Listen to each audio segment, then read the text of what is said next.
السلام عليكم ورحمة الله وبركاته. haddii aad leedahay aqoon ama cilmi isla markaana aad rabtid in aad bulshada u soo gudbisid, ogow waxaad u baahan tahay in aad tahay video editor ama muuqaal sameeye.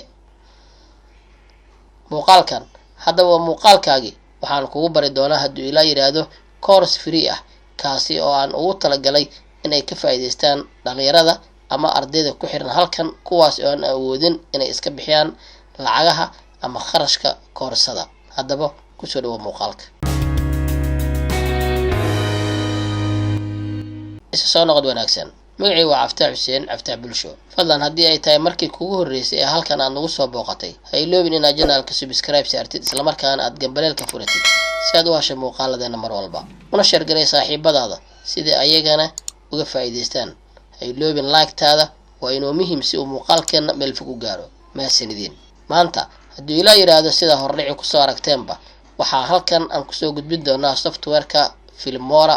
waa mid kamid ah video editinada xilligan casriga ah la isticmaalo, waana iskale ama markaasi soo saartay shirkadda Wondershare. softwarekan waa software drag and drop ah, kaasi oo inta badan hadda aad loo isticmaalo. kuma xirno inaad softwarekan baratid inaad software hore editing aad hore usoo aragtay.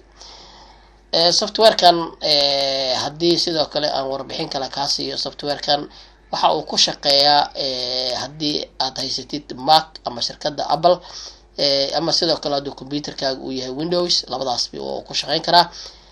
softwarekan waxaa hadduu ilaa yiraahdo uu leeyahay inaad ku shuban kartid asagoo oo free iyo asagoo lacaga labadaba. laakiin kan free-ga waxaa jiro habab kale iyo system kale oo loo maro ayaa jiro. softwarekan maadaama uu yahay softwarekan software drag and drop, waxaa inta badan aad u isticmaalo amaba softwarekan aad iyo aad u isticmaalo dadka youtuberada ah iyo dadka sida fudud rabaan in ay xirfadda ay leeyihiin ay si fudud kusoo gudbiyaan iyagoo aanan doonayn in waqti badan ay geliyaan. sidoo kale softwareka Filmora waxa uu leeyahay dhowr qaybood. softwarekan wuxuu leeyahay Filmora macnaha maxaa la jiray waxa la dhaho oo ah kan hadda annaga aan isticmaaleyno oo ah simple desktop video editor, kaasi oo macnaha maxaa la jiray loo isticmaalo template-yada iyo effect-yada.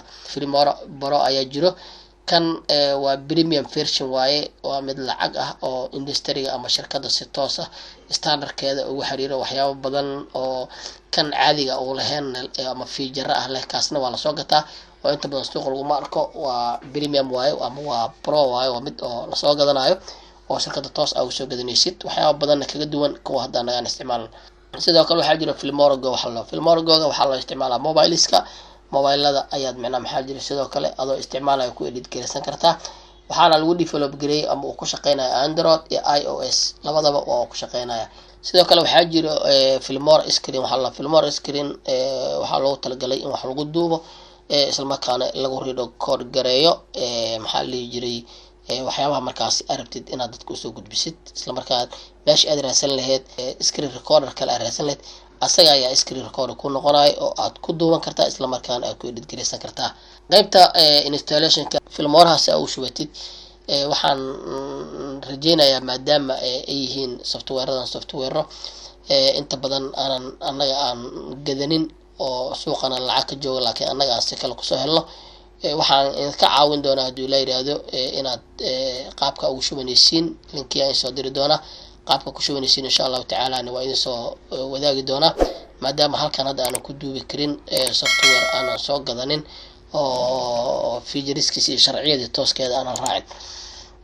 saas darteed qof kasta waxaan ka caawin doonaa habkii uu ugu shuban lahaa insha allahu tacaala ayaan ka caawin doonaa.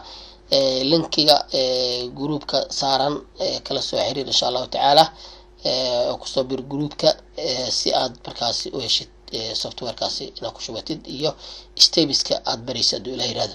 softwarekan inta aan ku guda jirno waxa aan kusoo gudbin doonaa hadduu ilaa yiraahdo faceka hore uu leeyahay softwareka, isla markaana sidoo kale waxaan kusoo gudbin doonaa sida habka qoraalada ama titlada loogu soo qoro muuqaalka dhexdiisa. ha iloobin in subtitlada oo sidoo kalena qaabka wax loo turjumo ay muhiim noo tahay. transitionka ayaan ka murneen effectigana waan isticmaali doonaa iyo sidoo kale annaga oo audioga iyo qaar kaloo badanba halkan kusoo gudbin doono. ugu dambeyntiina waxaan isticmaali doonaa hadduu ilaa yiraahdo in aan halkan kusoo gudbino habka loo jaro green screenka islamarkaana looga dhigo stuudiyaha markaasi ku sugan tahay mid ka duwan kana qurux badan. aad iyo aad ay u mahadsantihiin. waxaan rajeynayaa inaad ka heshaan muuqaalkan tan inta kulmi doona casharadeenna xiga. waxaa idinku dhaafi doonaa nabadgelyo.